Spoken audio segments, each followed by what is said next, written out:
A doctor, a lawyer, a small boy, and a priest were on a Sunday afternoon flight in a small plane. When the plane started having engine trouble, they were going down, and the pilot grabbed a parachute and said, "You better grab one and head out, because this isn't going to make it," and he jumps. The next guy is a doctor. He grabs a parachute. "I'm a doctor. I save lives. I have to save myself," so he jumps with the parachute. The next guy is a lawyer.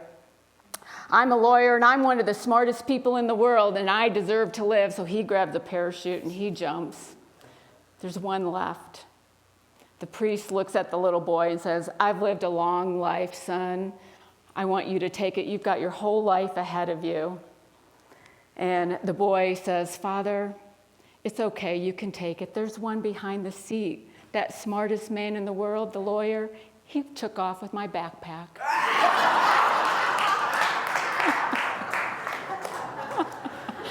Okay, sorry to all the lawyers in the group.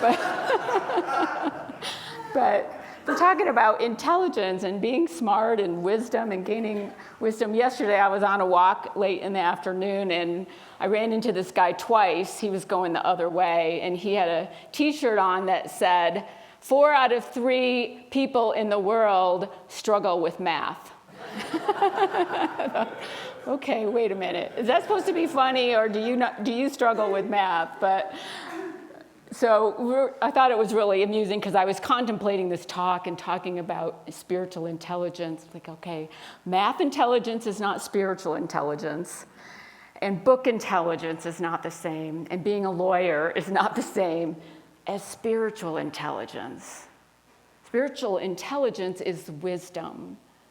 It's the wisdom we gain as we apply what we've learned, as we apply everything, all that knowledge that we've gained, and we apply it and we use it to make our lives better. We use it to make better decisions, to be more productive, more peaceful, more joyful, more compassionate.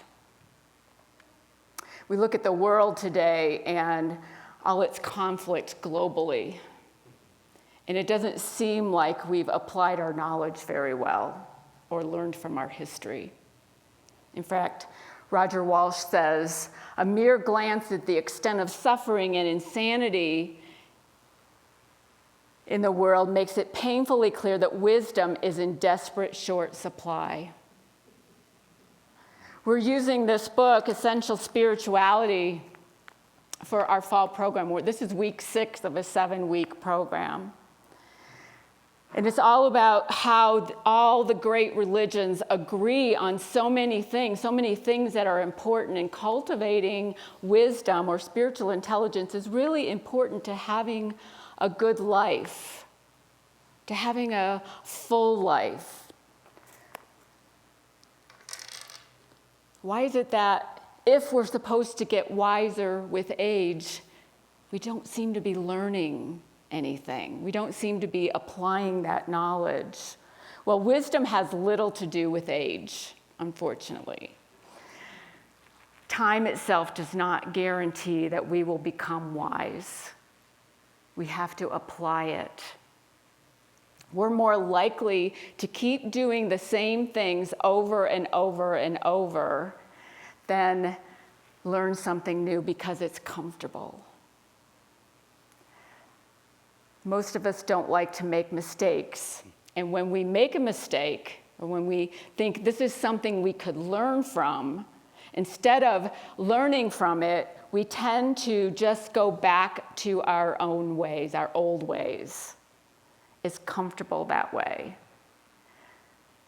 We feel bad, and so we stick to these same patterns. It's called a confirmation bias. It's our tendency to believe what we already know rather than try to learn something new. Wisdom has little to do with being smart or having a high IQ either. According to Psychology Today, I read this morning, a smart person might know how to get out of a jam, but a wise person would know how to not get in the jam in the first place. But the major religions agree that wisdom is one of the greatest gifts we can acquire, one of the greatest gifts we can gain, one of the greatest gifts that we need to cultivate.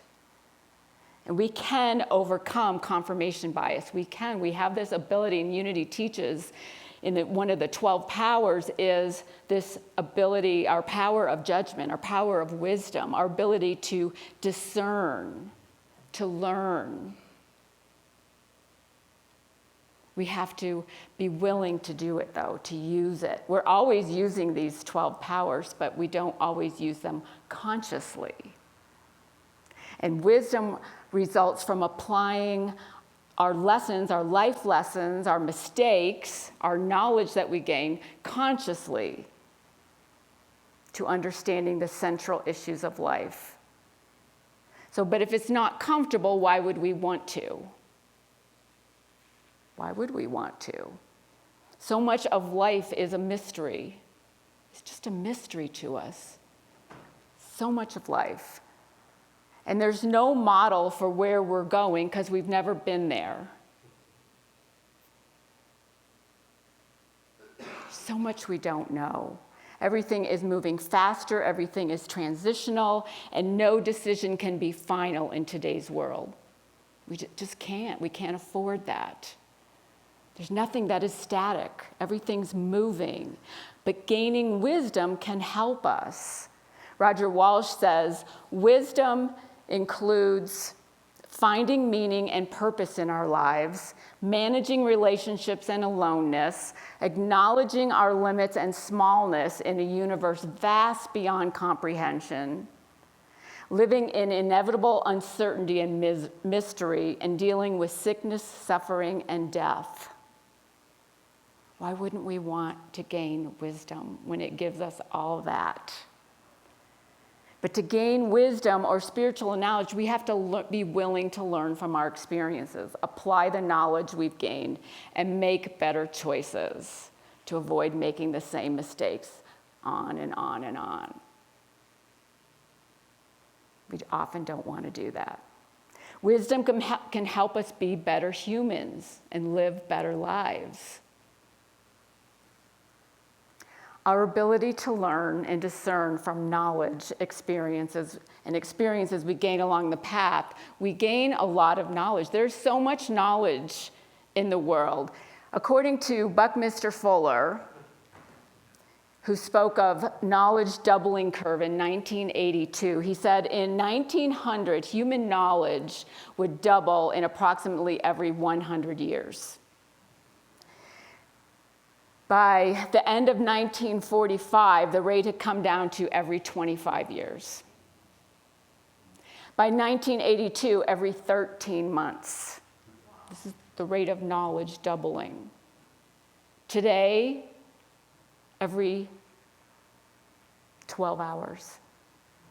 The rate of knowledge we can accumulate doubles every 12 hours. So why aren't we smarter? Why aren't we wiser when we have all this knowledge available to us? But no wonder we fall back on what we know because it's overwhelming. It's just too much for us to grasp, to take in. And so we fall back on what we know. We stay with our comfort zone. Maybe we're book smarter. Maybe we know more, but are we applying it? Are we wiser, or are we just repeating the same mistakes over and over and over? We want to cultivate spiritual intelligence in order to move beyond the same patterns. And this is where we need to practice. We need to practice these things. They don't come easy to us. This is why we're using this book, Essential Spirituality, because it's got lots of practices in it to help us practice getting wiser, practice releasing our attachments. Don't we want that? In Psychology Today, in an article called Are Wise People Happier?, it says, wisdom entails being flexible in one's thinking, the tendency and willingness to take on different ideas and perspectives, and an orientation towards exploration, psychological growth, and personal fulfillment. And though it doesn't guarantee a good life, it goes on to say that people who are wise or who are gaining wisdom do find a lot more contentment regardless of whatever circumstances they find themselves in, because they're more open. They're more willing to see possibilities.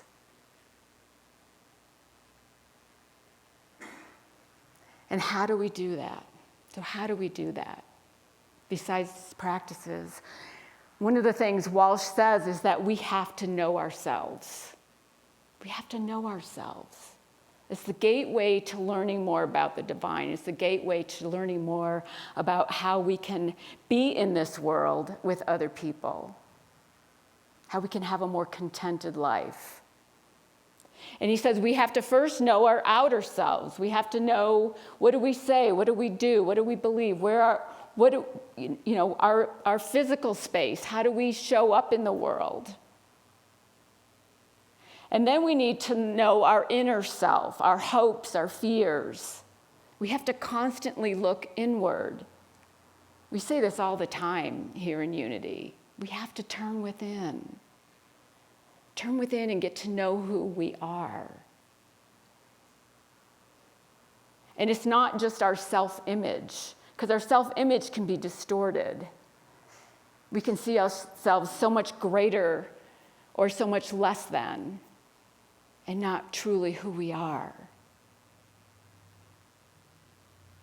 It's often our false self that we see or that we cling to. And then we need to know our true self. Our true nature is our Christ nature, our Buddha nature. And that's what Unity teaches, that we all have this Christ nature within us. It's the second Unity principle. We all are the Christ. I am the Christ. You are the Christ. And the Christ is that pattern for potential perfection. It's how we were made, spiritual man, spiritual woman. We were made in this image likeness. So we are divine beings. But we don't know this. So many times we don't realize our potential. We don't see who we are. We don't use that. Great power. So we get to know ourselves through meditation, through contemplation. It can be the silence. It can be just taking a walk in nature. But turning within, getting to know ourselves, is vitally important to getting to accept ourselves, which he also says is very important, to gaining wisdom. If we don't accept ourselves, how can we accept anything that goes on in our world? How can we accept anyone that we encounter? It starts first in us, always. It always starts within. And so we can practice this. Everything is spiritual. Everything that happens to us in life, everything that we go through, everything that we experience is an opportunity to learn, to grow. But so many times we just stay stuck in what we know instead of allowing ourselves to expand. I love the story of David and Goliath. And David, as you know, is the youngest of, I think, 8 sons, Jesse. And the Israelites, and most of you know this story, and the Philistines are fighting, and there's hills on either side, and there's this valley where they're fighting in the middle during the day, and then at night they both go back to their own sides. And David has already caught the attention of King Saul, because King Saul needs to be calmed down a lot, and David plays the harp. And so this battle's going on, and David is hearing, what is being offered to the one that fights Goliath. Goliath has come out, this giant of a man, says, you send one of your people to fight me, and whoever wins will be the ruler. And nobody wants to fight Goliath. Nobody. He's too scary. But David hears what the king is offering. He doesn't even really pay attention to Goliath. He goes around, really? Is the king really going to offer that? He's not even, the giant's just this thing between him and the vision. And he's got the vision of what he's going to get. He's going to get riches. He's going to get to marry the princess. You know, he's excited.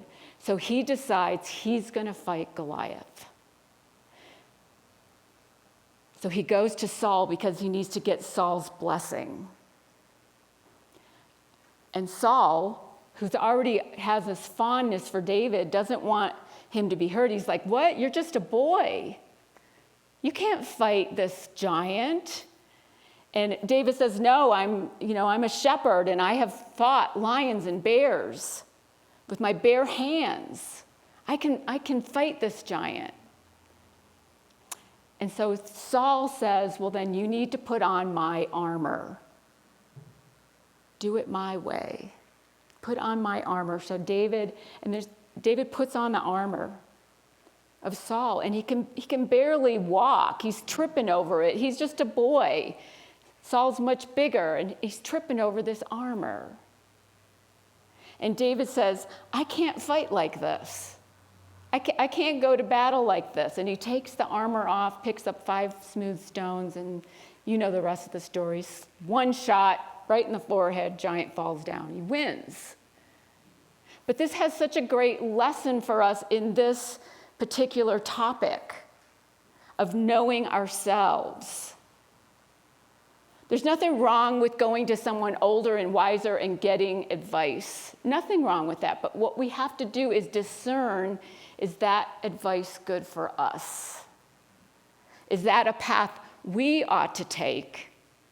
Or do we have a way that is better for us?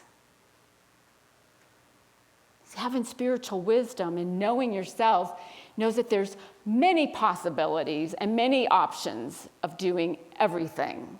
There's not just one way.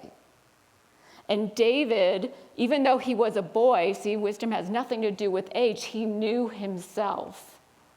I can't fight with this heavy armor. I'm gonna trip over this. He knew what he needed to do. He knew and accepted himself. So he was victorious. Saul is that part of us that says, no, it's just this way and only this way. Put on my armor because I know you need this. But David is that divine love in us. That part of us that sees possibilities. That part of us that knows that we are enough. That part of us inside of us. I love that you sang about inside. Question everything, inquiry. Question everything.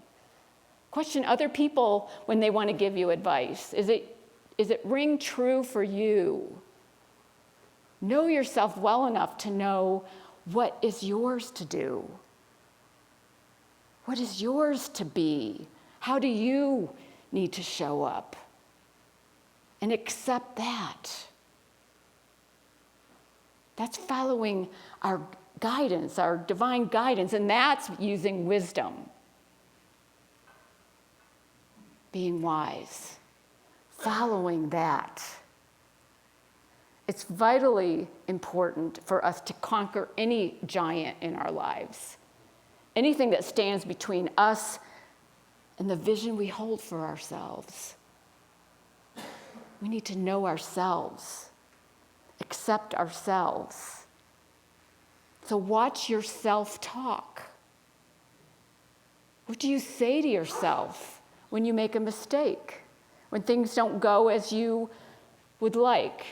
When you don't behave as you think you should have? What do you say to yourself? Accept yourself. Accept that we all make mistakes, that we're all human. Attacking ourselves only makes us more defensive. Makes us cling. Have you ever noticed that? If you are attacking yourself for something you did wrong, you just want to hang on and defend.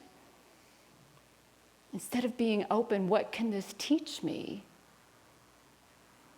I love that Roger Walsh says, research shows that self-acceptance is one of the very best predictors of life satisfaction. Can you believe that? one of the very best predictions. And this is not easy. Most of us do not accept ourselves, especially if you're a perfectionist or people pleaser. And I have both of those tendencies. It's really hard. It's really hard. We have to start looking at our mistakes, though, as learning opportunities. What can we learn from this? We're all human. We all make mistakes. I know I have, and love ourselves anyway. Yesterday, we were the board and the staff were in a workshop with Dave Abbott. I don't know if Dave's here. And Tom Thorpe, who's going to be doing the practice sessions with Pat Fossen. And it was on compassionate communication. I strongly encourage anyone to sign up for that if you haven't signed up for it. There's 3 workshops that they're going to be holding in November. But it's an amazing way not only to communicate with someone else, to make a heart connection, but to learn about yourself. Because as we worked through some situation that wasn't quite as wonderful as we would like it to be in our lives, and how we're going to communicate that with another person, you have to first know where you're coming from. You have to first know what your needs are. You can't have a conversation, a compassionate conversation with someone else unless we know us. It's a great place to start. Sign up for that workshop in November. Know yourself. Accept yourself. And then we're much more open to ideas, to guidance that comes our way when we say we don't know. That's also a great way to get into this I don't know mindset. I don't know. I often ask a question before I meditate, and then I say, I don't know. I don't know the answer, Lord. I don't know. I'm my inner teacher. I'm talking to my inner teacher, not some God out there. I don't know the answer at this level of consciousness, but Spirit does. The Spirit in me does. That inner teacher in me does have the answer that I seek. And I just need to get all the other stuff out of the way to hear it. So are you ready to gain some wisdom? And empty your mind to allow Spirit to fill it. I want to leave you with a reading in here in this section of the book. It's on page 223. So I invite you to just be comfortable as I just read this slowly. Let us be still an instant and forget all the things we ever learned, all thoughts we had, and every preconception that we hold of what things mean and what their purpose is. Let us remember not our own ideas of what the world is for. We do not know. Simply do this. Be still and lay aside all thoughts of what you are and what God is. All concepts you have learned about the world. All images you hold of yourself. Do not bring with you one thought the past has taught, nor one belief you ever learned before from anything.